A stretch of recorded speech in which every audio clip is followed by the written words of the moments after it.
guys, assalamualaikum. Balik lagi di Buye Channel.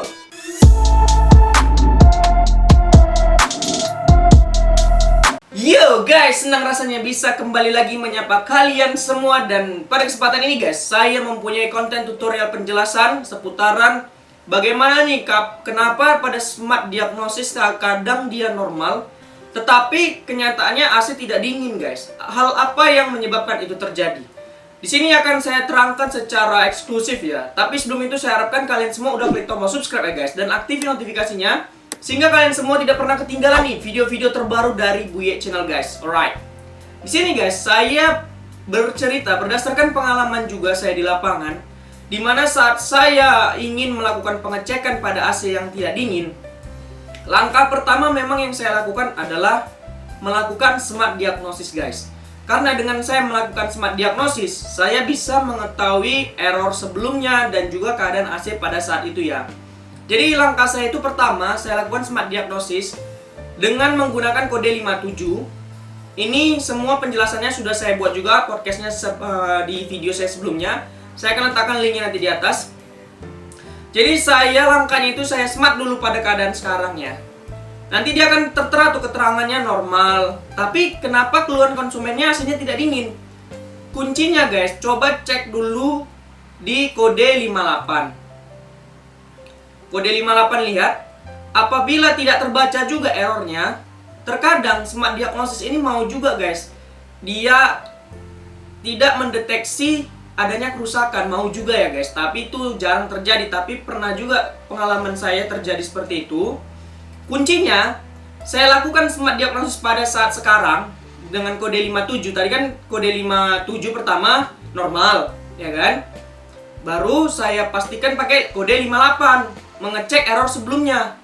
Apabila juga tidak terdeteksi error, tidak ada error, tapi AC-nya tetap tidak dingin, lakukan lagi dengan kode 57. Kuncinya, lihat ampernya guys. Jadi, saat saya lakukan 57, kan tertera nanti tuh dari smart diagnosis, keluar data yang ditampilkannya.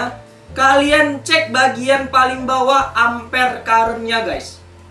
Di situ kalian cocokkan dengan nameplate AC-nya.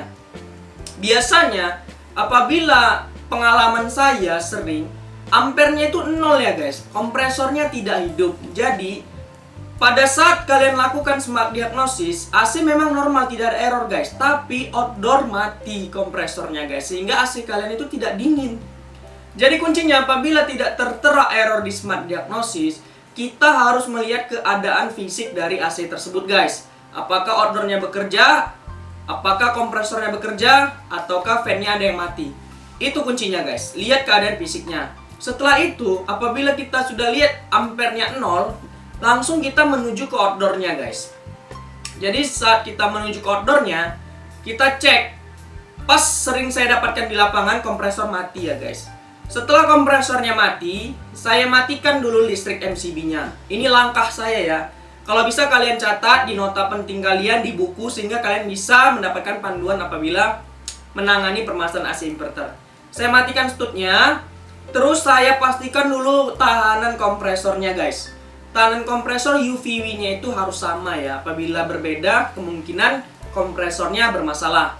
Setelah sudah saya pastikan di kompresor, saya ukur juga tuh kumparan reaktor yang kayak trafo di sudut itu guys. Tuh saya ukur, pastikan nyambung. Terus itu saya buka casingnya, baru saya coba hidupkan lagi. Ternyata guys, sering saya dapatkan, tapi soketnya udah kalian pasang kembali ya. Sering saya dapatkan di indoor dia tidak tertera error, dan smart diagnosis juga tidak membaca errornya. Tetapi di outdoor lampu LED-nya itu sudah berkedip-kedip guys. Biasa sih permasalahannya bisa CH21, di CH26 dan CH29 yang menandakan ada permasalahan di outdoor unit ya, khususnya sering saya dapatkan di PCB modulnya guys. Jadi sehingga saya langsung inisiatif mengganti papan PCB modulnya, ataupun kalian bisa mengganti IC IPM-nya ya. Karena sering saya dapatkan di lapangan, permasalahannya itu di IC IPM-nya. Kalau kalian dapat IC-nya, coba kalian ganti IC-nya, mudah-mudahan permasalahannya clear ya. apabila kalian ingin memperbaiki modulnya. Perbaiki, coba ganti HIPM-nya guys. HIPM itu yang ada pendinginnya ya. Jadi kuncinya, intinya dari pembahasan kita ini, apabila smart diagnosis itu tadi dia normal tetapi AC tidak dingin, lihat ampernya. Apabila ampernya 0 berarti kompresor nggak hidup. Kita menuju ke outdoor. Kita pastikan dulu tahanan kompresor dan reaktornya. Apabila tahanannya bagus, cek LED di outdoor PCB. Biasa dia berkedip. Kita bisa membaca kedipannya itu.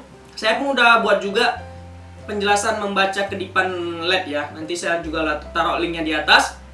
Setelah itu kita artikan errornya apa.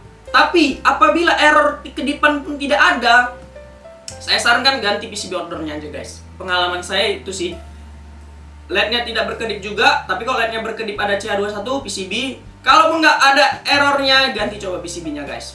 Karena entah kenapa pembangkitnya itu dia di PCB-nya ya. Jadi yang rentan apabila voltase listrik nggak stabil itu di PCB outdoor yang dimakannya guys. Jadi itu sih kunci dari bagaimana kita mudah memperbaiki atau menangani AC inverter ya. Dan selain itu guys, saya juga memiliki sebuah pengalaman seputar permasalahan AC inverter yang mungkin bisa menjadi referensi kalian. Dan saat saya lakukan smart diagnosis, ternyata ampernya rendah ya guys, tetapi error pada smart tidak ada. Dia guys, apabila freonnya itu kurangnya tidak mencapai 70%, maka biasa smart diagnosis tidak mendeteksi adanya kebocoran ya. Jadi kuncinya juga, kalian cek freonnya dengan menggunakan tang ampere untuk melihat ampernya, dan juga menggunakan manifold untuk mengetahui tekanan PSI pada kompresornya guys. Biasa saya dapatin, pada saat start pertama, ampernya tidak mencapai titik normalnya ya. Misalnya contohnya 1 PK 5,5, dia hanya mencapai 3,3 guys. Kompresornya tidak mau ngangkat, sehingga AC tidak dapat menjadi dingin maksimal ya. Jadi pengalaman saya juga pun, dia tidak ada mendeteksi error kebocoran CH38, tidak ada guys. Karena freonnya masih, waktu saya ukur itu kisaran 90 PSI sampai 100 PSI gitu ya guys, 80, 90, 100 gitu. Jadi di sini saya inisiatif, memang pada saat itu cek dulu kebocorannya, dan juga apabila sudah ketemu kebocorannya, lakukan pengisian ulang ya guys, sampai 130/140 atau 140. Jadi setelah saya lakukan pengisian, baru AC-nya itu dinginnya dapet ya guys, maksimal. Jadi intinya guys, kita smart diagnosis itu membantu kita dalam proses pemecahan permasalahan pada AC inverter. Tetapi jangan menjadikan itu kunci utama juga. Apabila tidak tertera error pada smart diagnosis, alangkah baiknya kita mengecek keadaan fisik pada AC tersebut. Contohnya maksud saya mengeceknya secara manual ya guys. Misalnya apabila ampernya turun, coba pastikan tekanan freonnya.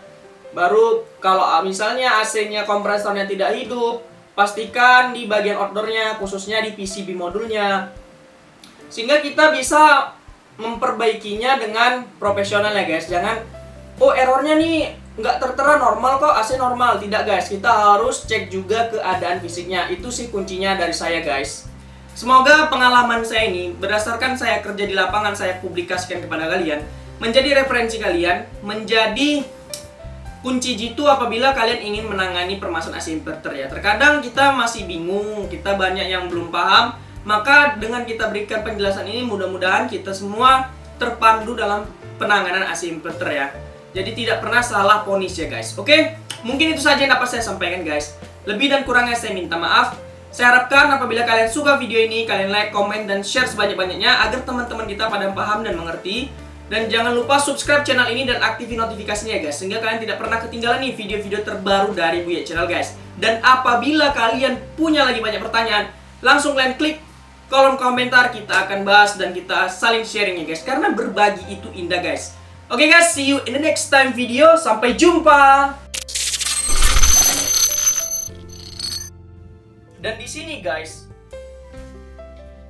untuk kalian yang masih kebingungan untuk mencari part original khususnya di AC inverter LG, kalian bisa langsung kontak saya melalui komen di YouTube ya guys, ataupun chat di media saya seperti di Instagram dan juga di Facebook saya. Semoga yang saya lakukan ini adalah hanya untuk membantu kalian yang masih kebingungan untuk mencari part original khususnya di AC inverter.